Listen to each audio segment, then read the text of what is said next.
Welcome to a new session, and in this session we are going to see how to set up the classic load balancer on the AWS EC2 platform. Alright, so we know we have a good understanding of why we need the load balancers. Alright, so we've already gone through that particular session, and now let's see how to set up this classic load balancer.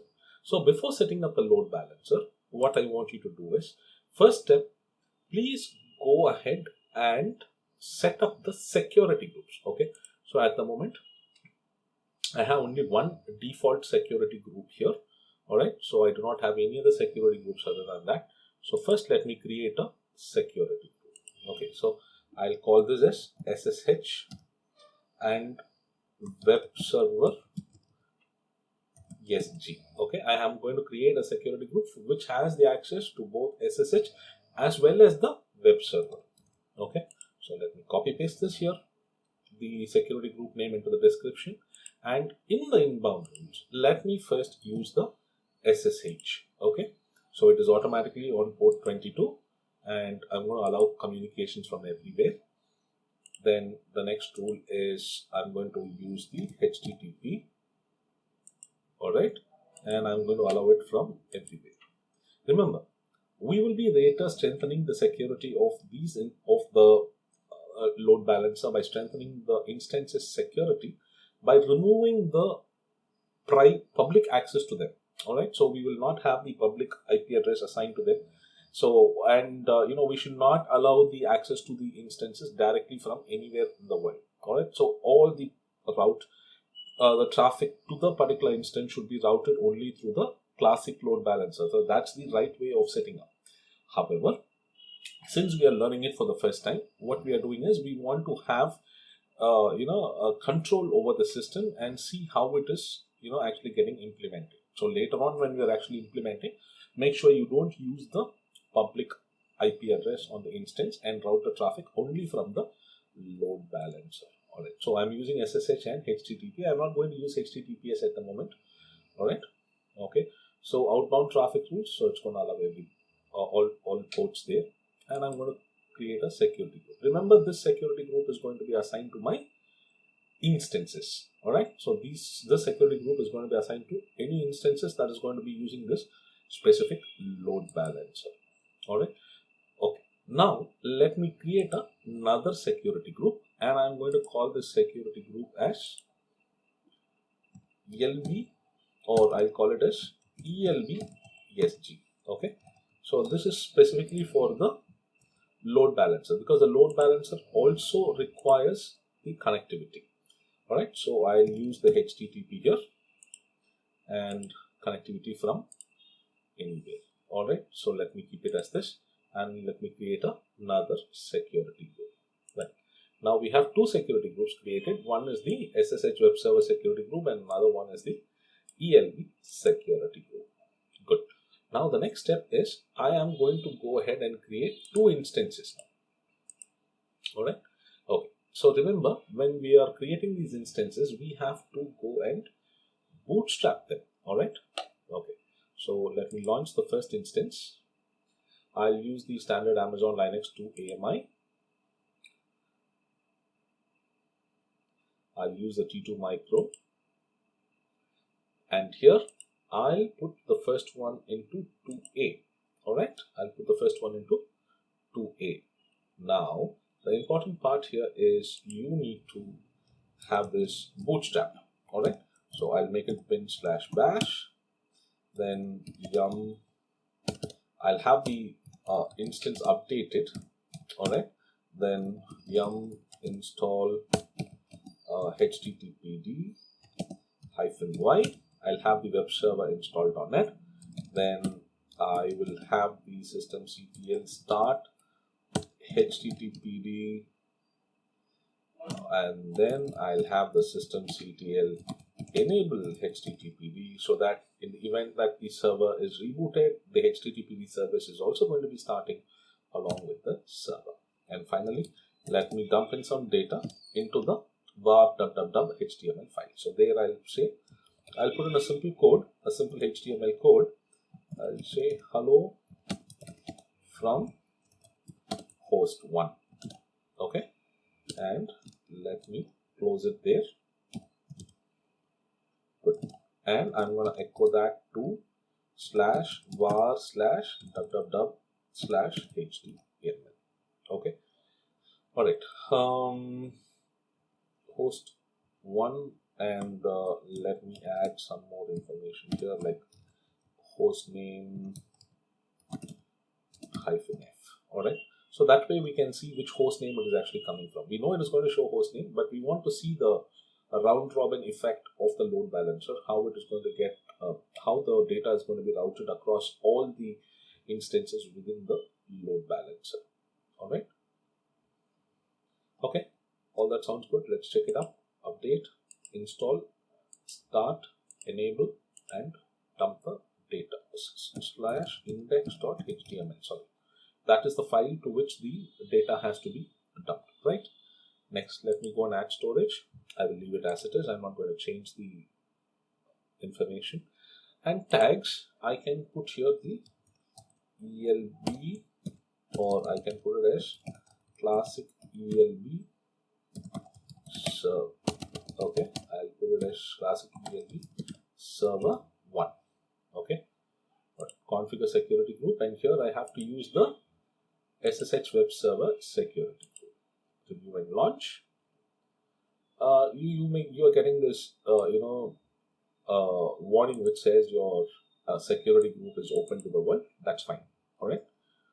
Okay. Next, click on launch, and I'm going to proceed without a key pair. For now, the reason that I'm proceeding without the key pair is because I have access to the instance connect. So I'm pretty much able to access it. So that's the reason I'm selecting the proceed without the key pair. Now let's click on view instances. So the first one I had created the instance within US West 2A. Let me now launch a new instance again. Select, and let me select the T2 micro again. And here I'll put it in the US West 2D. All right. And coming down, let me update the bootstrap script. bin/bash yum update -y yum install httpd -y systemctl start httpd systemctl enable httpd echo h1 hello from host 2, and I'll call this host name -f, and let me close it, and let me route it to /var/www/html/index.html. Good. Let me add the storage. Good. Configure security group. So I'll add the tag as well. I'll call this classic ELB, and I'll call it as server 2. Okay. Configure security group, and I'll use the same security group, the SSH web server security group. Review and launch. Launch. I'll go without a key pair now, and let me launch the instance. So is not supported in your availability zone 2D. Please retry your request by specifying availability zone. Okay, so it means that 2A, 2B, and 2C are only supporting the T2 micro. Okay, let me go ahead and change the availability zone then. All right. So instance type, security groups, instance details. Alright, let me edit the instance details, previous, and I'll go to configure instance, and here I'll put it in 2C. Alright, yeah. Now let me go back to review and launch. Launch, proceed without a key pair. I acknowledge, launch instance. Alright, the instance is now launching. let me just go and leave it as it is, and this is in the 2C availability zone. Alright, so I have 2 instances now set up successfully. Alright, now let me go and set up the load balancer. To set up the load balancer, on your EC2 dashboard on your left, you have the load balancing here. So let me go and click on the load balancer. Remember, we are setting up the classic load balancer, and the classic load balancer is due to be decommissioned by the mid of August 2022. Alright. However, it is always good to learn the classic load balancer because it's the very basis of all the other load balancers. So it gives you a good idea and understanding of how the load balancer is functioning. Alright. So let me go and click on create load balancer. And now you would see primarily the application load balancer, the network load balancer, and the gateway load balancer.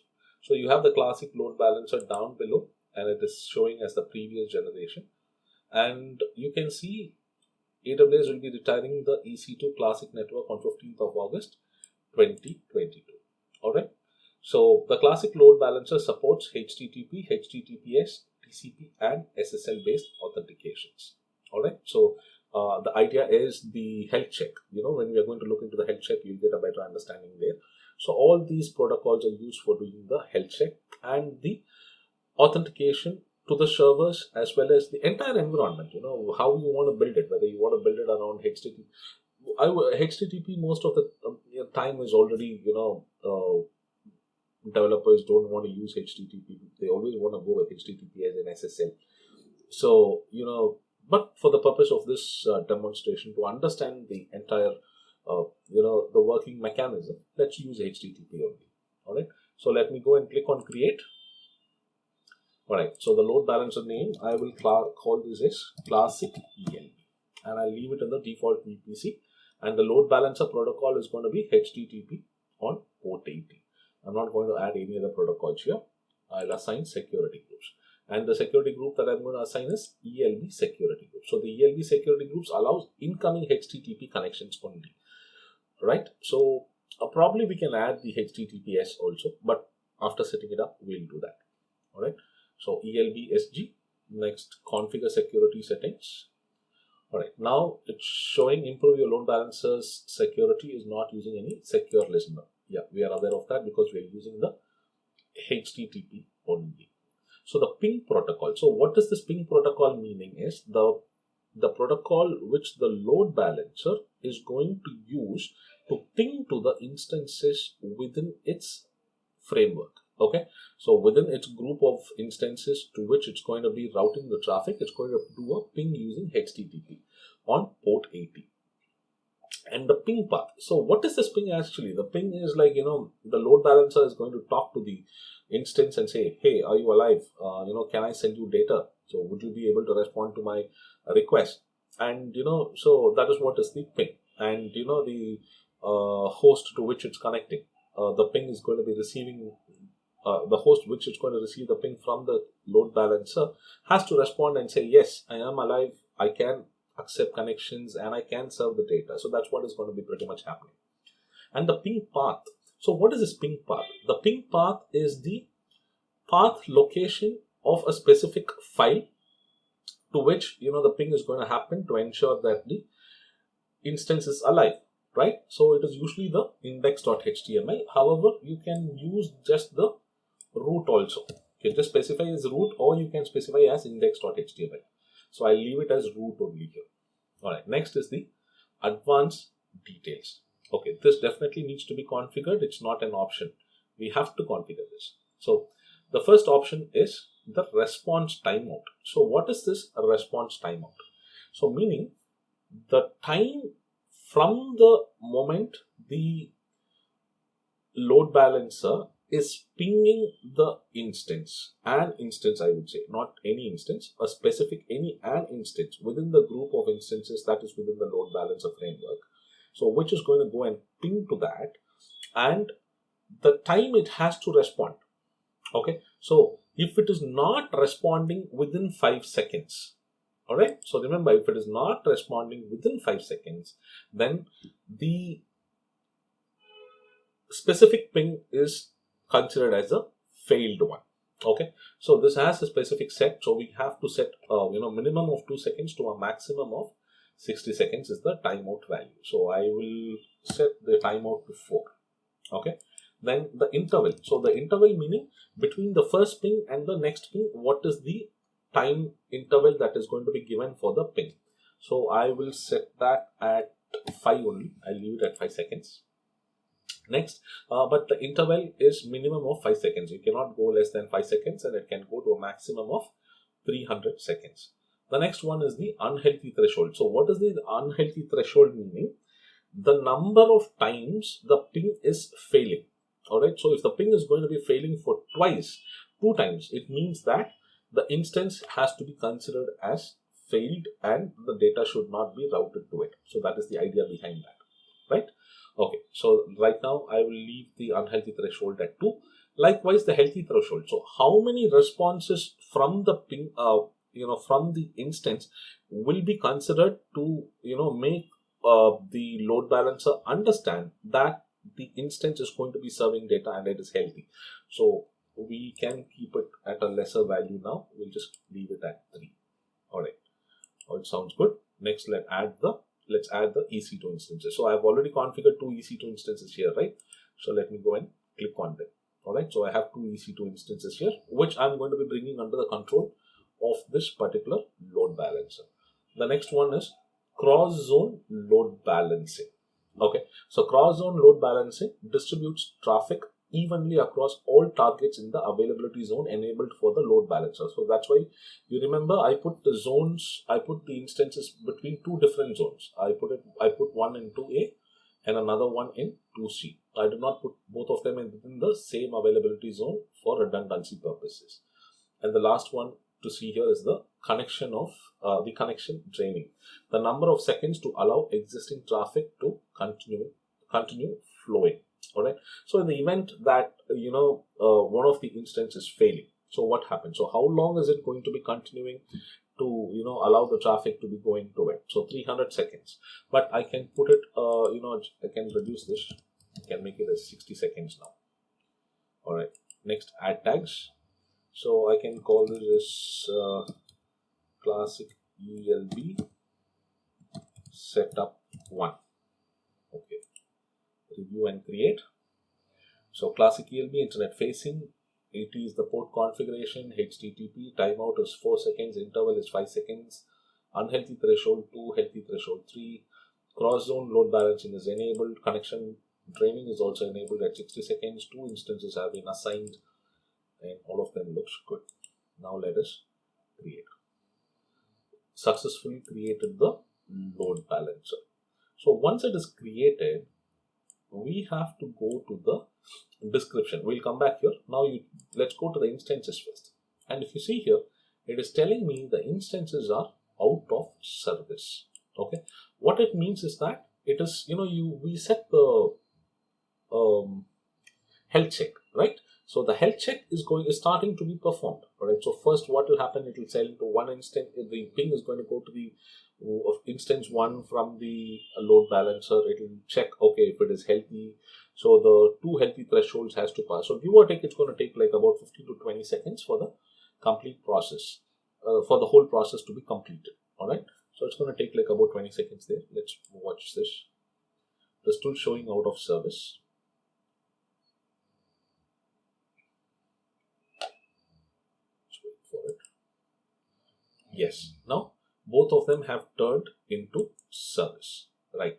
Now let us go into the description, and within the description you have the DNS name or the A record. All right. So this is the entry point this will be considered as the entry point for all the instances within that particular load balancer, and that is the way the external connections are going to be coming in. So, it is the common point, right? So we've seen that already in the previous PPT explanation. So the entry from the client is going to be coming into the load balancer. The load balancer is going to send the traffic. It's going to route the data to the first instance. All right. So now let me hit the refresh once, twice. All right. So yeah. So now it is routing correctly. All right. So the first the traffic is started to flow, and first it is going to host 1, then it is going to host 2. Now it is going to host 1, and then it is going to host 2. So that is forming a good round robin method. So this is the way we set up a classic load balancer on the AWS EC2 platform. Thank you very much for watching this video, and I will join you in the next session.